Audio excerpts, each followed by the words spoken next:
고린도전서 5장 1절부터 8절 말씀이니까 성경책을 좀 같이 펴주시면은 나누시는데 도움이 되실 것 같습니다. 자, 오늘하고 다음 주까지 해서 순장 시그널은 마무리가 됩니다. 그래서 우리 한 2주 정도 남았는데 우리 순장님들 힘내주시면은 또 전반기가 잘 마무리될 것 같습니다. 자, 보시면은 1번 문제 넘어가기 전에 이제 고린도전서 1장부터 4장까지를 우리가 담임 목사님 통해서 함께 들었고요.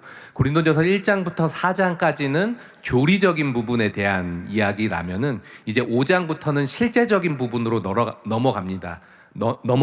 고린도 교회의 실제적인 삶의 어떤 문제들에 대해 이제 사도 바울이 한 가지씩 거기에 대한 답변들을 해주는 내용이 기록이 되는데요. 이제 그 첫 번째가 바로 오늘 고린도전서 5장 1절부터 8절에 나오는 내용입니다. 자, 제가 먼저 문제 한번 읽어보도록 하겠습니다. 고린도 교회 안에서 어떤 충격적인 죄가 발생했으며 이 문제에 대해 고린도 교회는 어떤 반응을 보였나요? 자, 실제적인 문제에 대해서 사도 바울이 답하는데 충격적인 죄에 대해서 먼저 이제 말을 하기 시작하죠. 자, 고린도전서 5장 1절부터 2절인데 제가 1절, 우리 순장님들이 2절 이렇게 해서 한번 교독해서 읽어보도록 하겠습니다. 너희 중에 심지어 음행이 있다 함을 들으니 그런 음행은 이방인 중에서도 없는 것이라 누가 그 아버지의 아내를 취하였다 하는도다.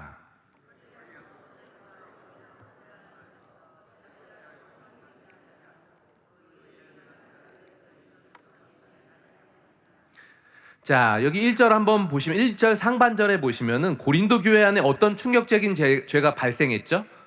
어떤 죄죠? 음행이 있다라는 거예요. 그렇죠? 첫 번째로 보시면은 그 전에 음행이 5장 1절 상반절에 보면 심지어 음행이 있다는 말을 들었다라는 이야기를 하죠. 자, 여러분 근데 우리야 이제 교회 이제 우리 식으로 얘기하면 교회 안에 뭐 버젓이 나오는데 아마도 사람들이 알고 있었던 것 같아요. 그러니까 이렇게 얘기를 했다라는 건 바울도 알고 있었다라는 건 그 당시에 고린도 교회 성도들도 알고 있었다라는 것이고 아마도 조금은 리더급의 사람이었지 않을까라고 추정도 되기도 합니다. 물론 정확하지는 않지만 자, 우리 교회 안에 있는데 여기에 지금 예배를 드리고 있는 분들 뭐 수요 기도회 정도 나오시면은 그래도 꽤 열심히 하시는 분들인데 이 자리에 음행하는 분들이 있는 거를 그냥 그분이 몰래 하는 게 아니라 알아요. 교회에 있는 분들이. 충격적인가요? 저만 충격인가요 지금? 그럴 수 있죠. 그러시는 거 아니죠? 예. 근데 이거는요 그 당시 고린도 교회 사람들에겐 충격적인 게 아니에요. 음행이 있는 일은 충격적인 일이 아니에요. 그러니까 우리야 이게 어떻게 그럴 수가 있지? 라고 이제 윤리 도덕적으로 이제 조금 더 발전해 왔기 때문에 그런가 할 수 있지만 이거는 그 당시 고린도 교회 사람들은 뭐가 충격적인데? 라고 할 일이라는 거예요. 자, 앞에 한번 보시면은 그 당시에 사람들이 이 음행에 대해서 어떻게 여겼는가 한번 PPT 한 번만 보여주시면 제가 한번 읽어보겠습니다. 데모스테네스라는 기원전 4세기, 물론 이제 이때보다 400년 전의 일이지만 로마 시대는 이때보다 더 성적으로 타락했다라고 했기 때문에 그 당시에 정치가이자 수사학자, 언변가인 사람이 어떻게 얘기했냐면은 우리에게는, 여기서 우리는 남성들이죠. 우리에게는 쾌락을 제공할 헤테라이가 있다라는 거예요. 정부가 하는 일이 뭐냐면 쾌락을 제공해 주는 거예요. 여기서의 쾌락은 이제 썩 좋지 않은 쾌락이겠죠. 그 다음에 일상적으로 보살핌을 받을 수 있게 해주는 여종들이 있는데 이 여종들은 음행할 수 있는 여종들이에요. 그리고 그 뒤에 보면 적법한이라고 나오죠. 그럼 앞에 있는 건 적법한 거예요? 적법하지 않은 거예요? 적법하지 않은 거예요. 그리고 적법하게 자녀를 낳고 가정을 지킬 아내가 있다라는 거예요. 그러니까 아내는 적법한데 그 외에 적법하지 않은 일들이 적법하지 않지만 정치, 종교라는 이름으로 그냥 관행적으로 이루어지고 이건 그냥 문화였어요. 그냥 문화. 지금 시대의 K-팝 문화처럼 그냥 이 음행이 문화였다라는 거예요. 자, 그렇다라고 한다면 내려주셔도 됩니다. 그렇다라고 한다면 이 바울의 너희 안에 음행이 있다라는 말을 들었을 때 고린도 교인들은 그럴 수 있지 라고 생각을 했을 수 있다라는 거예요. 특히 고린도 교회 성적으로 더 타락한 지역이었기 때문에. 그런데 바울은 이거를 문제시 삼는데 음행을 문제시 삼는 것도 있지만 그 뒤에 무엇을 더 문제시 삼냐면은 그 이상이라는 거예요. 그 이상의 문제가 있다라는 거예요. 다시 말하면은 이 1절 하반절에 보면 그런 음행은 이방인 중에서도 없는 음행이라는 거예요. 그러니까 이 이방인들은 음행을 괜찮다고 생각해요. 근데 어떤 음행은 그것까진 아니지라고 하는 게 있어요. 그게 뭐냐면 그 뒤에 보면은 아버지의 아내를 취하는 건 아니다라는 거예요.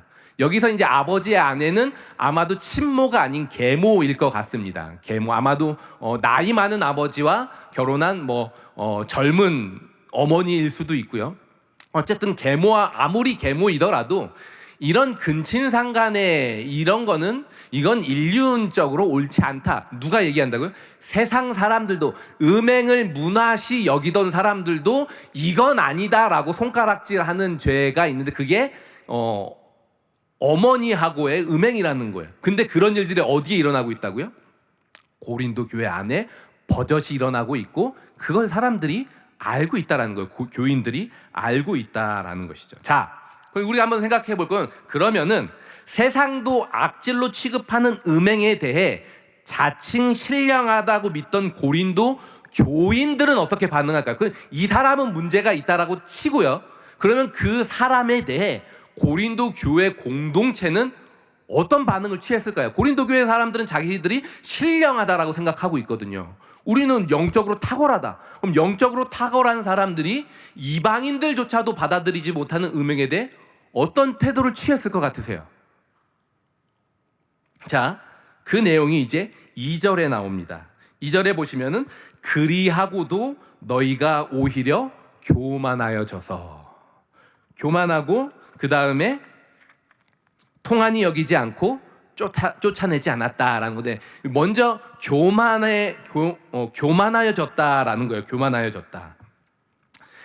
1장부터 4장은 고린도 교회를 향해 교만하다는 내용을 계속 얘기하고 있어요. 이미 교만해져 있는데 이 사건으로 인해 고린도 교인들은 더 교만해지는 거예요. 저는 이게 이해가 안 됐거든요. 이런 일들이 우리 교회 안에 있으니까 좀 낮아지고, 어떻게 우리 교회 안에 이런 일이 있지? 조금 우리가 또 겸비해지고 낮아지자, 이런 게 아니라 오히려 이 문제로 인해 고린도 교회의 교만이 더 충만해진 거예요. 이게 이해가 되세요? 어떻게 이런 일들이 있는데 이런 일들에 대해서, 이런 일들을 보면서 더 교만해질 수가 있지? 그럴 수 있다라는 거예요. 왜 그러는가? 여러분 한번 생각해 보시죠. 교회 내에서, 그냥 우리 교회, 그냥 우리가 속해 있는 교회라고 생각해 볼게요. 우리가 속해 있는 교회에 진짜 세상에서도 듣도 보지 못한 일들이 벌어졌어요. 그걸 들었어. 근데 그게 지도자야. 그러면은 교회에서 가장 첫 번째로 어떻게 반응할 것 같으세요? 그런 일들이 있으면. 없어 보셔가지고 반응을 안 하시고, 그죠? 없죠. 없지만 있다라고 치고, 그런 일들이 있으면 어떡할까요? 첫 번째 가장 흔하게 나타나는 반응이 수근수근 거리는 거예요. 비난하거나, 야, 그게 어떻게 그런 일을 저지를 수가 있어? 이 말에는 어떤 의도가 담겨져 있는 거예요? 나는 안 그래. 나는 달라. 어떻게 중직자가 그럴 수가 있어? 어떻게 목사님이 그럴 수가 있어? 이 말 뒤엔 뭐가 있는 거예요? 나는 안 그래. 나는 안 그런데 어떻게 리더가 돼가지고 그런 일을 할 수가 있어? 라고 수근수근 대면서 비난하는 거죠.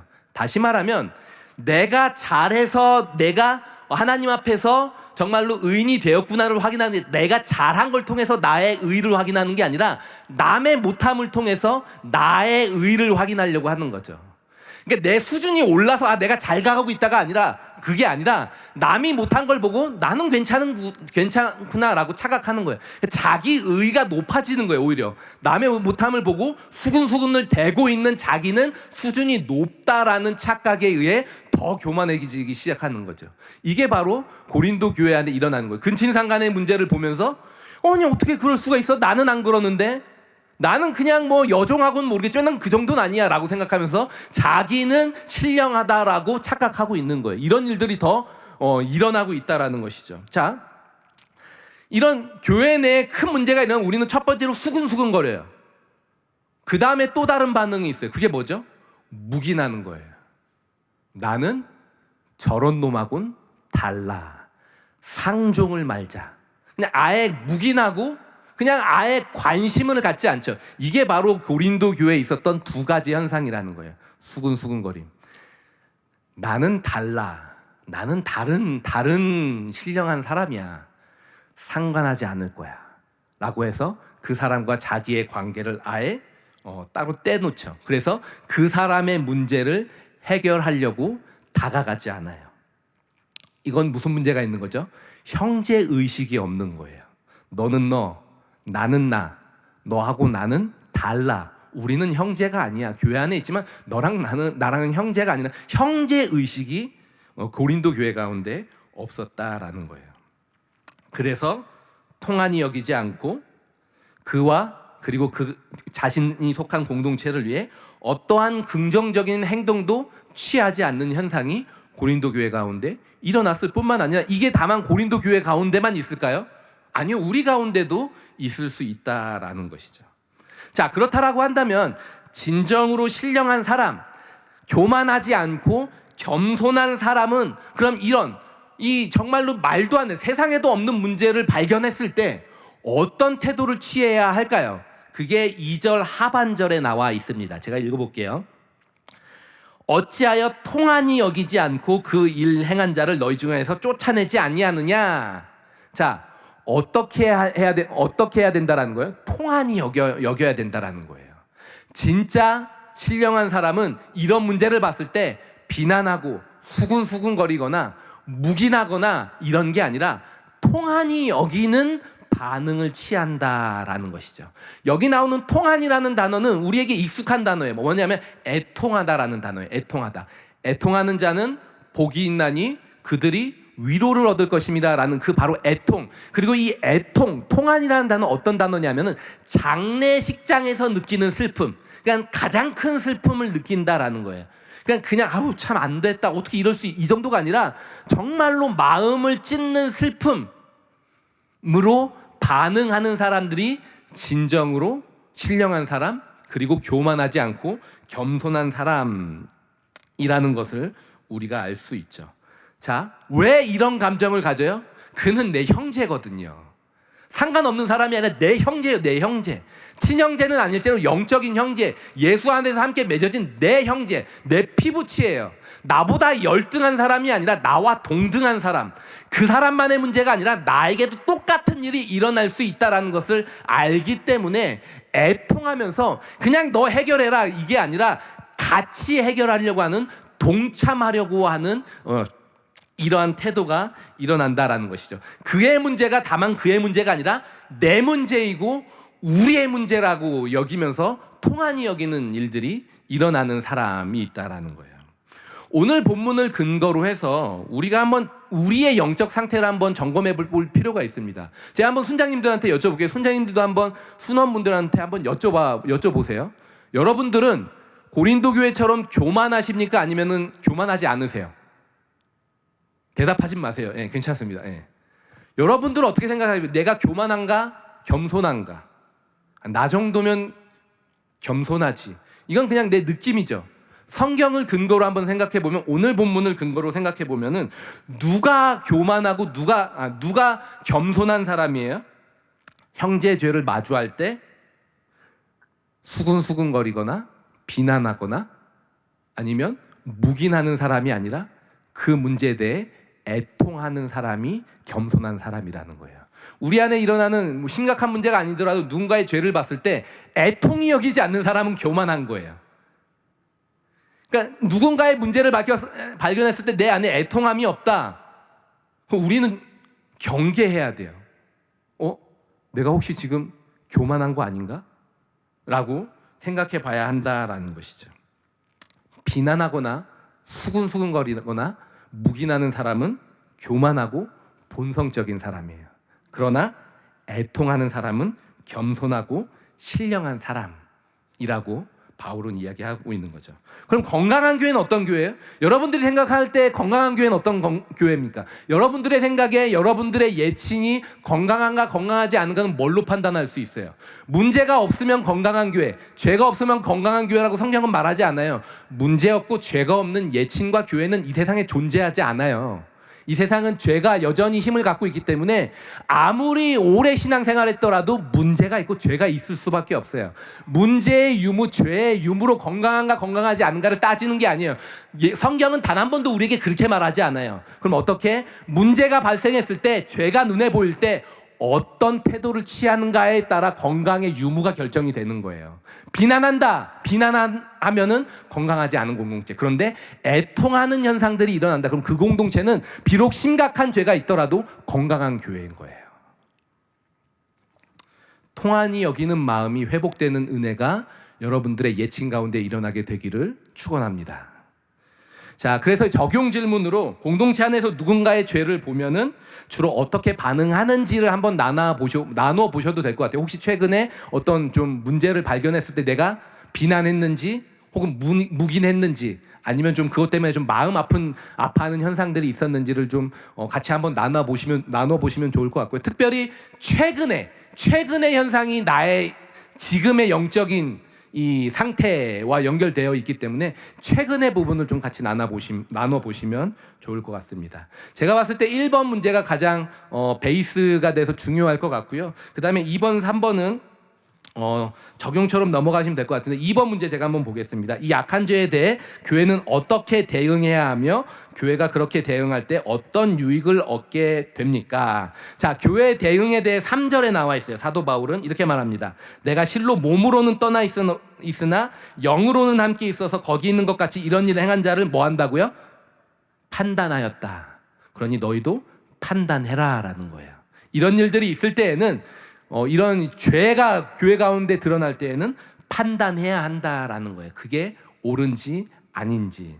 왜요? 4절에 보면은 주 예수의 이름으로 너희가 내 영과 함께 모여서 우리 주 예수의 능력으로 이런 자를 사탄에게 내주었으니. 자, 우리가 예수 안에서 하나이기 때문에 그렇다라는 거예요.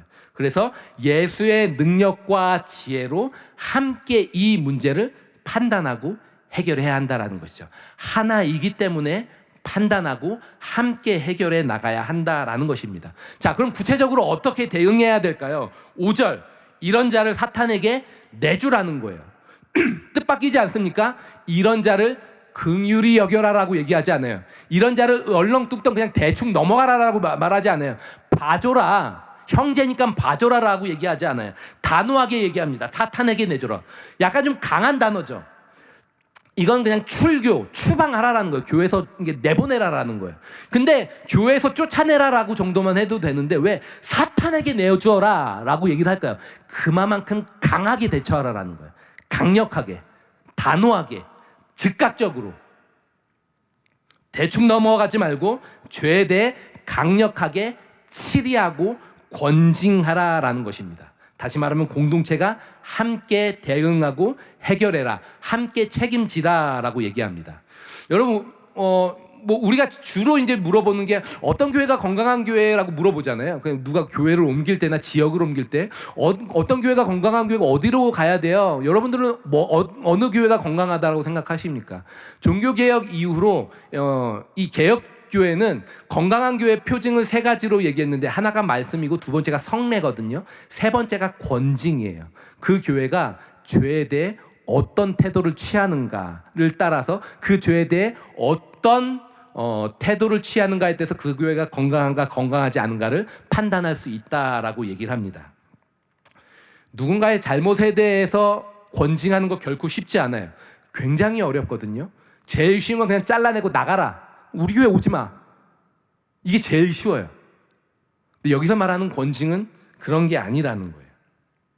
자, 그럼에도 불구하고 단호하게 치리하고 권징을 해야 되는데 왜 그러냐?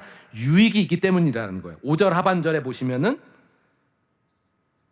이는 육신은 멸하고 영은 주 예수의 날에 구원을 받게 하려 함이라. 권징의 목적은 심판이 아니에요. 권징의 목적은 멸망이 아니라는 거예요. 권징의 목적은 구원이라는 거예요. 권징의 목적은 추방과 출교가 아니라 각성시키는 거예요. 그 사람을 각성해서 어떻게 다시 돌아오게. 다시 말하면 끊어내는 게 이 권징의 목적이 아니라 재결합이 목적이라는 거예요. 각성해서 다시 우리 공동체 안에 들어올 수 있게 하는 게 이 권징인데, 여러분 혹시 이 권징이 제대로 시행되는 교회들을 보신 적이 있으신가요? 보기 굉장히 어려워요. 거의 대부분 권징은 나가라는 거예요. 우리 교회 공동체를 더럽히지 말고 나가라는 거죠. 받아들일 거를 염두에 두거나 회복을 염두에 두지 않고 잘라내는 데 급급하다라는 거예요. 근데 권징의 목적은 재연합, 들어올 수 있도록. 그러기 위해서는 나가 있는 동안신도 신경을 써야 돼요. 나가서 너 혼자 해결해가 아니라 나가서 그 사람을 위해 교회가 계속 신경 쓰고 들어올 수 있게 하기 위해서 교회가 신경 쓰는 일들이 진짜 권징인데, 대부분은 나가서 너 혼자 해결하고 들어오라고 하는 일들이 빈번하다라는 것이죠. 자, 그래서 권징의 목적은 끊어냄이 아니라 재연합, 다시 들어오고 회복이 목적이다라는 것을 기억해 두시면 좋을 것 같고요. 그래서 적용 질문은 교회가 건강하게 치리함으로 공동체가 세워진 경험들을 혹시 신앙생활 하시면서 하신 경험들이 있는지 한번 나눠봐 주셔도 되고, 혹은 건강한 치리를 방해하는 장애물들이 있다면 어떤 것들이 있는지. 예를 들면 만약에 그 죄를 범한 사람이 저와 같은 목사나 교회에 권위 있는 사람들이다 그러면은 그 사람들에게 말하는 걸 두려워하는 것들이 방해물이 될 수가 있겠죠. 혹은 그 죄를 지은 사람이 나랑 가까워, 나랑 오랜 신앙직이야, 그러면은 관계의식 때문에 말하기가 조금 어렵겠죠. 자, 이런 부분들을 한번 생각해 보셔도 좋을 것 같습니다. 자, 마지막으로 3번 문제 한번 보시면은, 이 죄를 그냥 덮어두는 것은 왜 위험하며 그렇다면 죄에 대해 교회가 취해야 할 바른 영적인 태도는 무엇인가요? 6절 한번 보시면, 너희가 자랑하는 것이 옳지 아니하도다 적은 누룩이 온 덩어리에 퍼지는 것을 알지 못하느냐.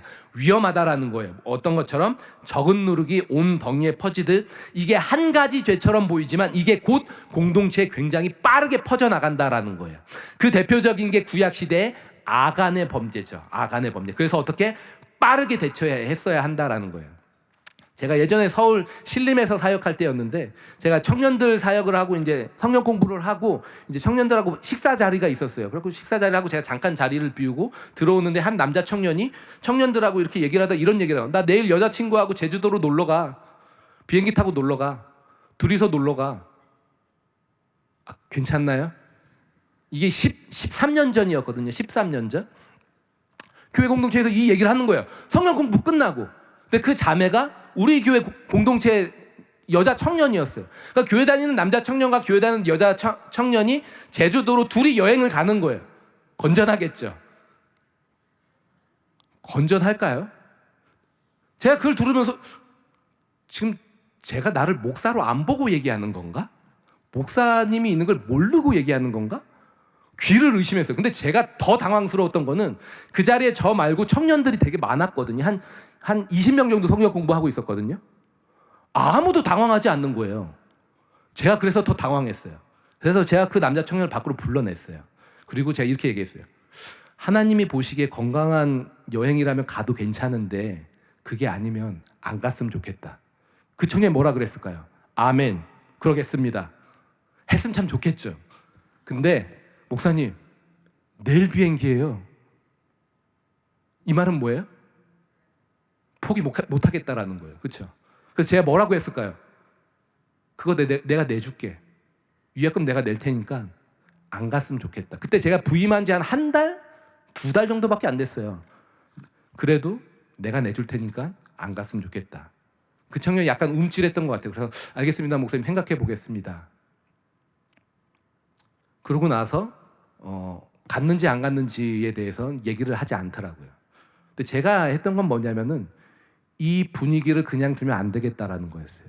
다만 이 형제와 자매만의 문제가 아니라 그 이야기를 들으면서 아무 문제도 여기지 않는 상황에 대해 내가 가만히 있으면 안 되겠다. 이게 굉장히 빠르게 퍼져나가겠다라는 거였어요. 특히 제가 있었던 신림이라는 지역은 그 바로 옆이 이 굉장히 퇴폐적인 문화가 있었기 때문에 그 문화가 청년들 가운데 굉장히 빠르게 흡수되는 지역이기 때문에 이걸 가만두면 안 되겠다라는 생각이 있었어요. 제가 잘한 건지 못한 건지는 잘 모르겠지만, 그러나 죄에 대해서 이게 공동체 가운데 빠르게